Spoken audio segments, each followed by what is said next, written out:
I read a lot of really good books this year, so picking a top five was very difficult for me, and I don't know why I decided to pick a top five as opposed to just do like top 10 or top 15. But I just wanted to be really short and concise today, and I wanted to challenge myself to go with the books that deeply impacted me the most. And these five books had a really lasting impact on me, and I think that I will carry them with me throughout my life. Not just on my shelves, but in my heart. The Colonies are a really interesting one because it's a book where not much happens on the surface, and if you don't read it with the appreciation that you're supposed to, you're probably going to say that this is a boring story with no plot. But it's a really fascinating book that plays around with form in very interesting ways to try to show the reader how language and visuality and the people who control those things are ultimately the people who have the power to write history. It's a story about a French linguist and an English painter who visit this tiny islet off the coast of Ireland in the 1970s, this small community, this rural community that still speaks Gaelic Irish.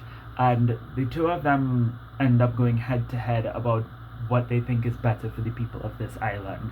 And they are the ones who ultimately are the people that are going to this island and recording these people's lives and stories, whether it be through, linguistic academic studies or through painting landscapes or whatever.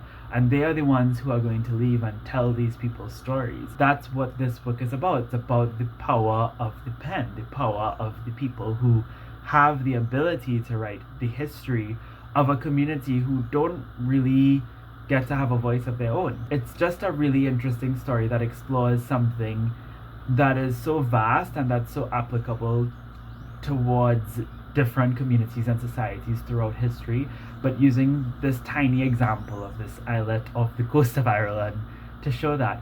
And it was just really fascinating and so beautiful, and really one of the most powerful books that I read this year. When it comes to Great Circle, I wouldn't say this was one of my absolute best books that I read this year. I gave this 4 stars, and I'm kind of surprised that I ultimately ended up taking away so much from it by the end of the year, such that I'm putting it on my top 5 list. But I think the very reasons why I didn't give this book 5 stars ended up being part of the reason why it's on this list. And that sounds absurd, but it has to do with the fact that this book is so detailed and there's so much. It's a very long book, and the author goes into so much detail about everything to the point where it could be quite tedious to read at times. And I think that's why when I first read it, it took me so long and I couldn't fully connect with it initially, because I was just like, there was too much and she needed to edit it down a little bit. But I realized that all of that detail was necessary for this book to be etched into my brain, and that's why I still think about it until this day. There's so much interesting history and politics and geography packed into this story that you can't not be impacted by it. At least for me, like I couldn't come out of this book and forget about it. This is ultimately a story about a woman who wants nothing more than to become a pilot. She just loves flying. For whatever reason, she just wants to fly, and she doesn't care what she has to do, or what obstacles she has to put herself through in order to get in a plane and just fly.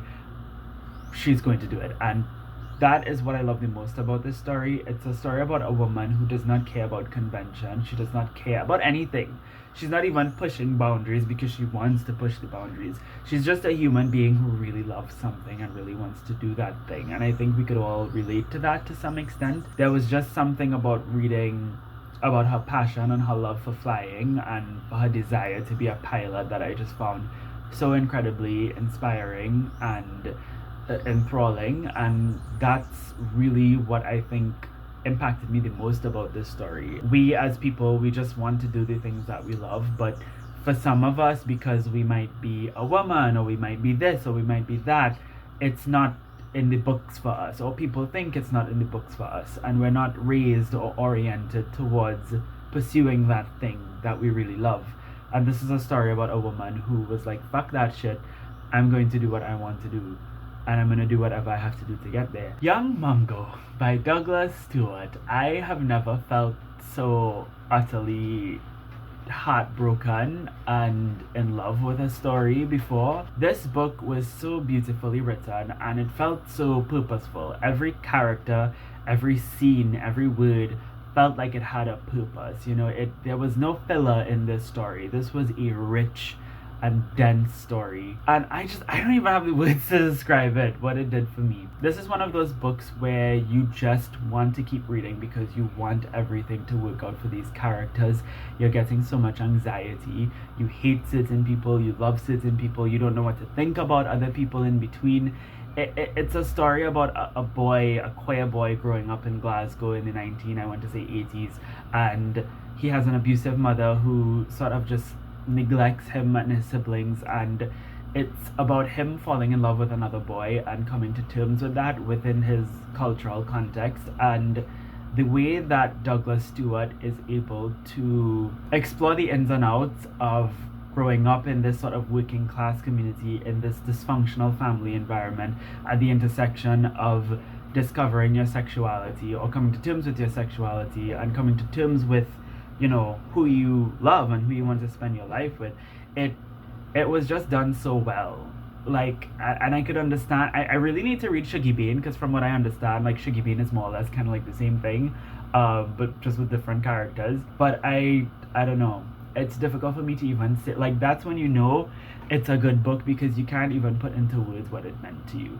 All I can say is that this book meant a lot to me. Mornings in Janine by Susanna Bulhawa is one of those books where it's really hard to say that you enjoyed it because of how difficult the subject matter is. This is a story about Palestine, and it's a story about a Palestinian woman whose life has been defined by nothing but displacement and injustice and grief and loss, and it is truly a difficult story to read, but it's also a beautiful story at the same time. Susanna Bulhawa is able to write about Palestine, about these characters, about these ideas that she's sharing with us in this story with such beauty and poise, and I think that comes from the fact that she's a poet, and you really see her poetry seeping through her prose, and it's just one of the most marvelous reading experiences I've ever had. I'm not always the kind of reader who's able to appreciate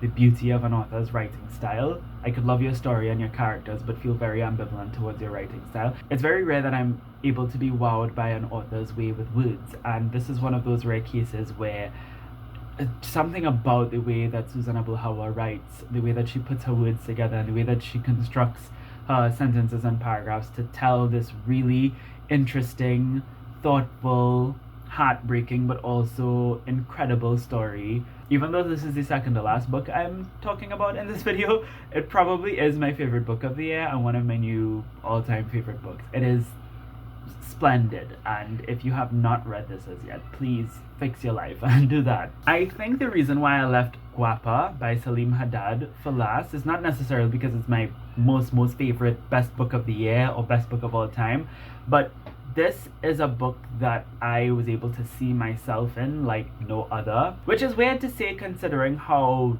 different I am from this main character. Our life circumstances couldn't be more different, but his desires, his struggles, his thoughts and his understanding of the world, his experiences, and how his experiences has shaped his perspectives and the ways that his perspective has changed over the course of his life, I related to so deeply, and all of those things resonated with me on such a deep level, and I've just never been able to see myself and my own internal struggles, maybe not external struggles, but my own internal struggles in a book as much as I have in Guapa. When you read this book, it will be tempting to say that it's a story about a person who is not able to be his true self no matter where he is, because within his country and the culture that he grew up in, he has to repress aspects of his identity.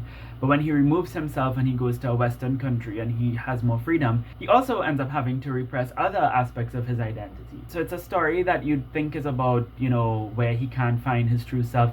But I think this is really more of a story that's trying to say that you don't have a true self. You change depending on your context and the people around you and the morals and values of the society that you put yourself into, and not just society but specific communities, right, that you put yourself into. You always have to change who you are around certain people. It's ultimately a story about wanting to find that place where you can let go of that, where you don't have to perform, where you don't have to live up to something. But I think it also questions whether that's even possible. And that's what I like about this book. It transcends that sort of cliche narrative of like, I can't be my true self. It's like, bitch, no, you don't have a true self. We don't have true selves. We are constantly trying to define ourselves in relation to our environment.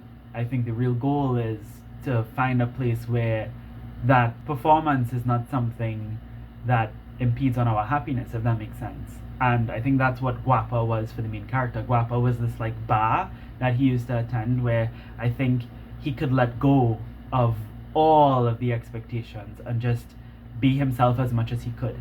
And it's a story about not really the bar, but about the idea of like, you know, what is your Guapa? Like, what is your place? What is your space? What is your community that you can go to where you don't have to feel like you are, you know, compromising your own happiness in order to exist there. I think that's something that we could all relate to. It's something that I definitely related to. And it was fabulous. Those were my top 5 favorite books of 2022. If you've read any of these books, I would love to know. If you have any thoughts on them in the comments down below, share with me what were your favorite books, and we could maybe have a chat about that. Thank you all ever so much for watching this video. I hope you have a lovely, lovely day, and until next time, inshallah, keep reading.